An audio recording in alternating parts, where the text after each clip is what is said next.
ચાર દિવાલમાં નહીં, ચાર દિશામાં ફરતો લાઈવ સંવાદ. રાજ્યના આર્થિક નગર અમદાવાદમાં શહેર પોલીસ અને મ્યુનિસિપલ કમિશનર સાથે સીધો સંવાદ. સાથે જ સિવિલ સુપ્રિન્ટેન્ડન્ટ સાથે આરોગ્ય વ્યવસ્થા મુદ્દે નિખાલસ વાતો, જ્યાં સત્તા બોલે જવાબદારી સાથે.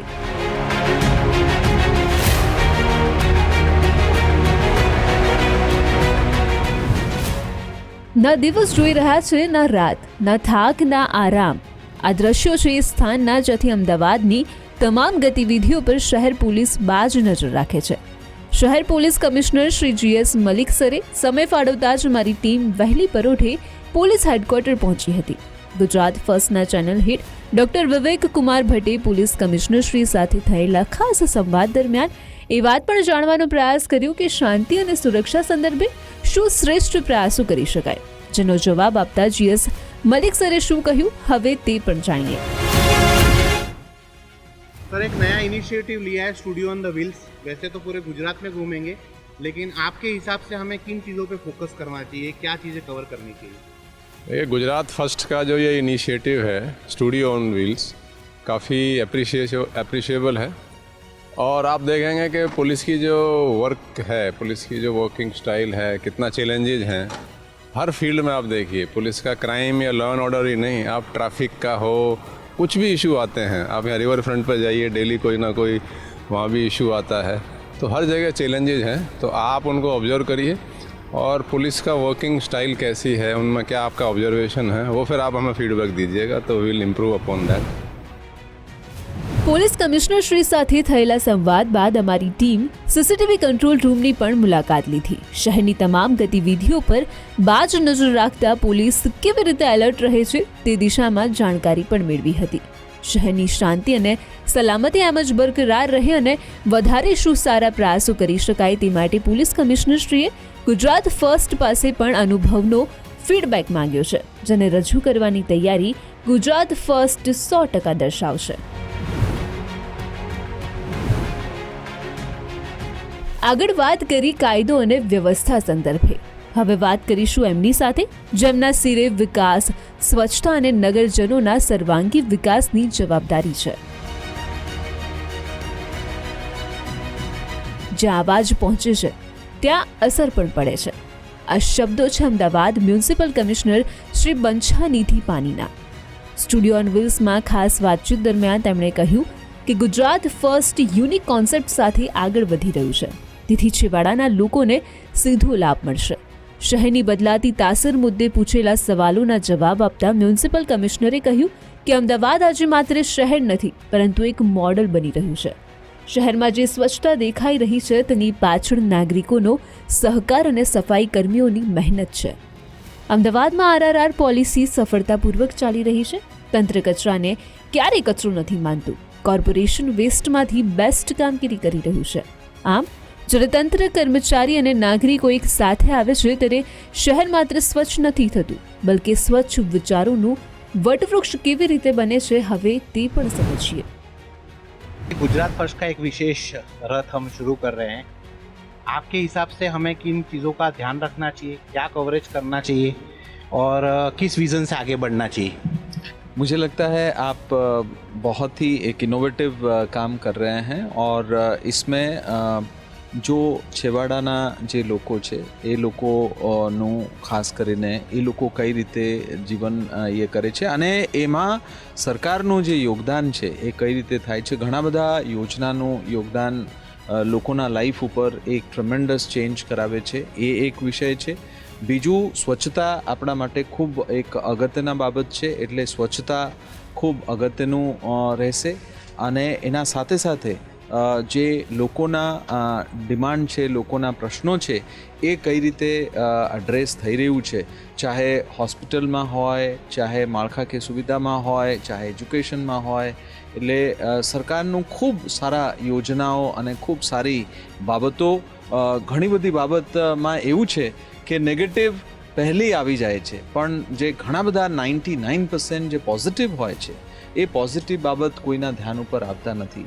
એટલે એ પોઝિટિવ બાબત આપણે અગર લોકો સુધી પહોંચાડીએ તો એક પોઝિટિવ વાતાવરણમાં આપણે કામ કરીશું. મને આશા છે કે આ ગુજરાત ફર્સ્ટનું આ એક ઇનિશિયેટિવ ખૂબ આગળ જઈને એક ટ્રેમેન્ડસ ચેન્જ લાવશે, એ મને ખૂબ શ્રદ્ધા છે. સર, અમે સ્વચ્છતાના મુદ્દે એએમસી જે કામ કરી રહ્યો છે, જ્યાંથી કચરો થાય અને ત્યાંથી નિકાલ થાય એનું બધું કવરેજ કરવાના છીએ. છેલ્લા ટૂંક સમયમાં અમે જોયું છે કે અમદાવાદ જે છે સ્વચ્છતામાં નંબર 1 થવા આવ્યું છે અને દરેક જગ્યા ઉપર સમયસર બધું થઈ જાય છે. આ ચેન્જીસ કઈ રીતે લાવ્યા આપ? એ ચેન્જીસ ખાસ કરીને જે RRR પોલિસી આપણું છે, રિડ્યુસ, રીયુઝ અને રિસાયકલ.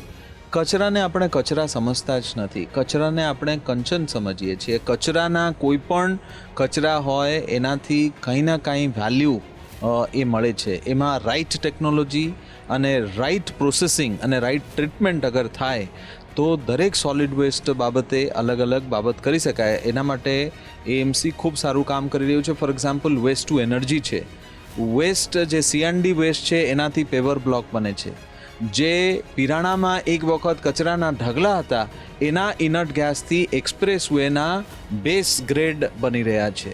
એટલે આ બધા બાબતો એના કચરાને રિડ્યુસ કરે છે, કચરાના કોઈના કોઈ યુઝ થવા માટે લોકોને પ્રેરણા આપે છે.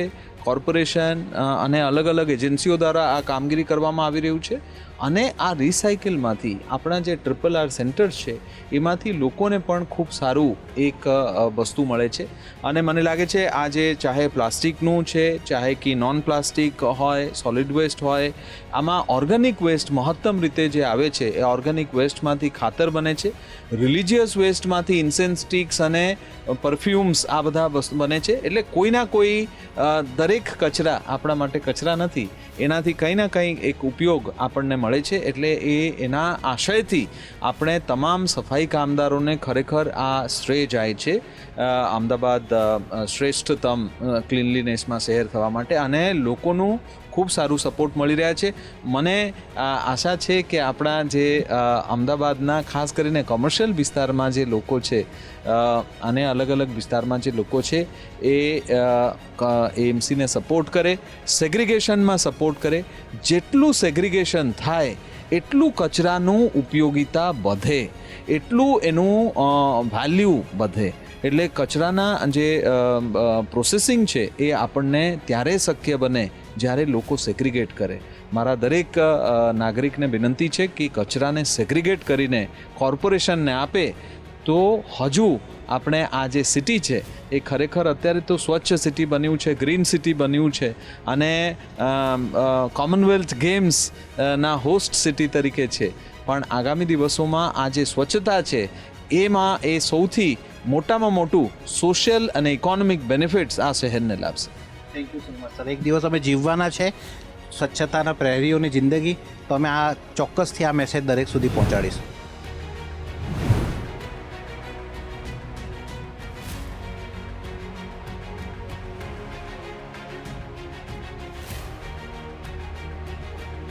તો આ તરફ એશિયાની સૌથી મોટી સિવિલ હોસ્પિટલની મુલાકાત ગુજરાત ફર્સ્ટે લીધી. દર્દીઓ અને ડોક્ટરો કેવી પરિસ્થિતિ વચ્ચે અહીં જજુમે છે તે જાણવાનો પ્રયાસ ચેનલ હેડ ડોક્ટર વિવેક કુમાર ભટ્ટે civil superintendent doctor Rakesh Joshi સાથે કર્યો હતો. આ અવસરે તેમણે સ્ટુડિયો ઓન વ્હીલ્સની મુલાકાત લઈને ગુજરાત ફર્સ્ટના યુનિક કોન્સેપ્ટને બિરદાવતા કહ્યું છે કે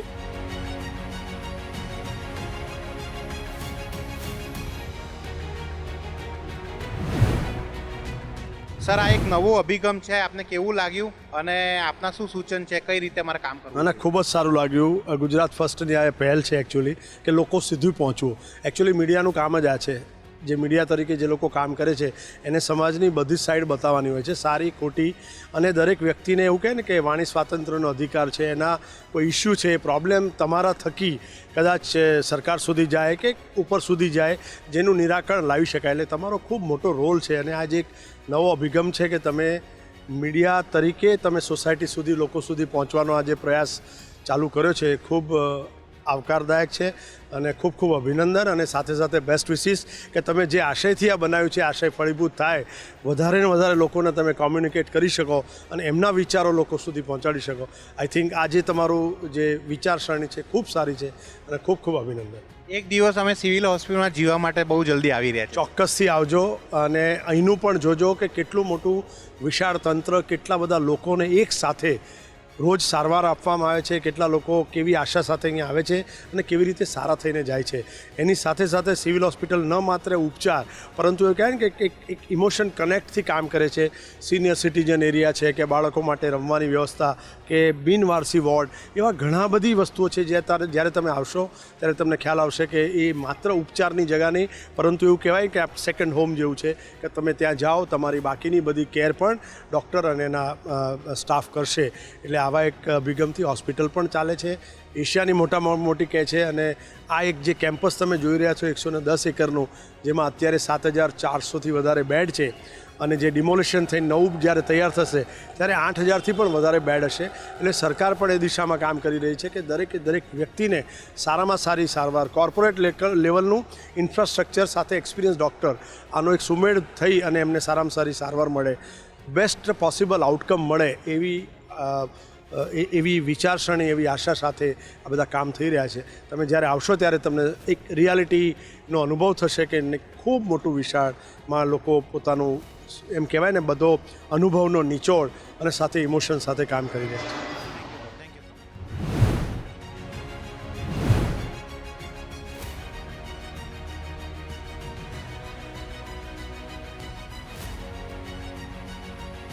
આમ મુખ્યમંત્રી શ્રીના હસ્તે લોકાર્પણ થયા બાદ અમારી યાત્રા સાધુ સંતોના આશીર્વાદ લઈને કથાકારો સાથે ચર્ચા કરતી અધિકારીઓ સાથે વિશેષ સંવાદ હવે કરી રહી છે અને આગળ 34 જિલ્લામાં પણ કંઈક આ જ રીતે સ્ટુડિયો ઓન વ્હીલ્સની ટીમ તમારા આંગણે પણ આવી રહી છે. Bureau report, Gujarat first.